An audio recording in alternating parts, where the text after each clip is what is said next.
he said.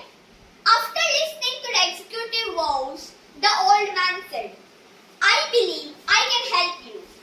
He asked the man his name, wrote out a check and pushed it into his hand, saying, Take this money. Meet me here exactly 1